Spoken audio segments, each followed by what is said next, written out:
Good morning. This is an online lecture series for the Government of Sindh Colleges Group, and I am Ahmed Khayam from Government Boys Degree College, Daulatpur. The subject which I teach is English, and today the topic that we have taken for discussion is from class first year, and that is Under the Greenwood Tree by William Shakespeare. In our course we have three main parts. The first part is of prose. The second part we have two one-act plays, that the drama that we have to perform on the stage, and the third is that of the poetry. In the poetry session we have again 12 poems that we have to study, and the first of them is that of Under Greenwood Tree, that is written by William Shakespeare. In today's lecture we will discuss two main objectives: who is William Shakespeare, and we will also be able to know what is the importance of William Shakespeare in the English poetry.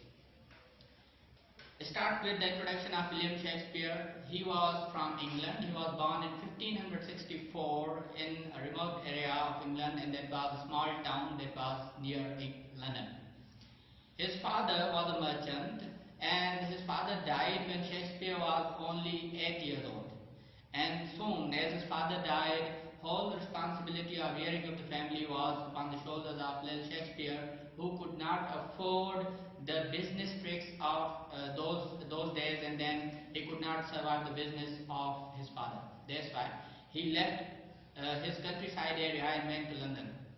And as he went to London, there was a famous business in those days, and that was the theatres being performed by several writers who had started performing in different parts of London.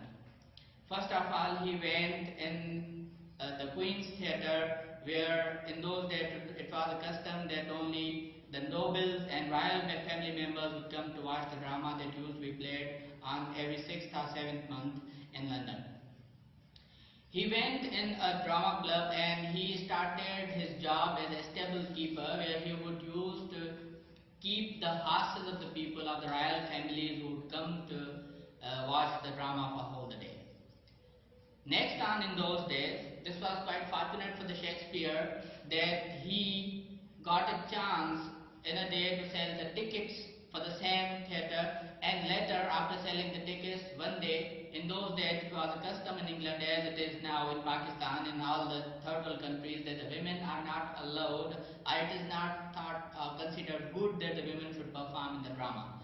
That's why the characters of the women would used to be played by performed by the male.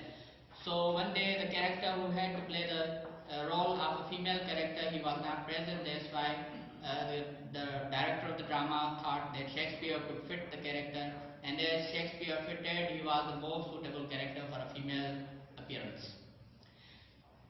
Sooner, Shakespeare realized that making the drama was not a very difficult task, because he already had a poetic nature. That's why he thought that he can write his own drama by picking up the stories from Latin, German and other fables that were already present, and he had to turn them into dramatic spirit. In those days, poetry was not outside the drama. It was a mixture of drama and poetry. That's why we would call it dramatic poetry. He started composing his drama, and soon, in a very small time of only 3 or 4 years, he turned out to be the owner of the dramatic society, and then he owned all the dramatic theatres that were present in London in those days. He wrote 38 plays, and out of 38 plays he had so many tragedies, very famous, like Macbeth, like Hamlet, and he has so many comedies, and the most famous of them is As You Like It and A Midsummer Night's Dream. The poem that we have taken is Under the Greenwood Tree. That is also one of his drama, that is As You Like It, and it's the speech of the person, of a noble person who had been sent to the exile by his wicked brother, and he sings in the garden that the person who can lie in a greenwood has nothing to lose but just only the aspirations and the personal wills and wishes. Shakespeare's dramatic qualities and poetic qualities are to be counted next on. Before Shakespeare, the poetry used to be composed on the classical patron, that is on the patron of the German and Italian poets, and especially the huge name that comes before Shakespeare Shakespeare is the name of William Chaucer. Chaucer had started composing his poetry in the form of a sonnet, what was called the Chaucerian sonnet. Now the Chaucerian sonnet had to be in a different form than that of Shakespeare. It used to be very much in the iambic pentameter. It means that there had to be 10 syllables in each poetic line. The first syllable of it was to be unstressed and the second was to be stressed. Similarly, it had to have the 14 lines, and they were to be in such a way that they were A, B, B, A, one quatrain, A, B, B, A, second quatrain, and B, C, C, B, C, C. These two tercets that had to be in the part of the Chaucerian sonnet. When Shakespeare started writing the drama, inside the drama he used to perform or give his poetic sonnets as well, and he produced a new type of the sonnet, and that was AB, AB, BC, AB, AB, CD, CD, EF, EF, G, G. This was a new pattern of the sonnet that Shakespeare had to start together with.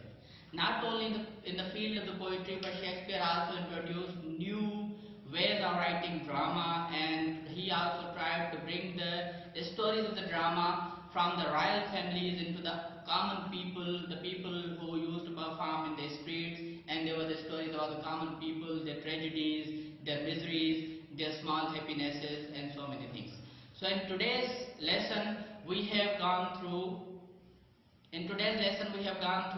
introduction of Shakespeare, and in the next session we are going to start read the Under the Greenwood Tree, and till then I have a homework for you, for the students, and the homework for you is that you will have to write at least 2 pages as the introduction of William Shakespeare. Till then, thank you so much. We'll join you back in 2 or 3 days.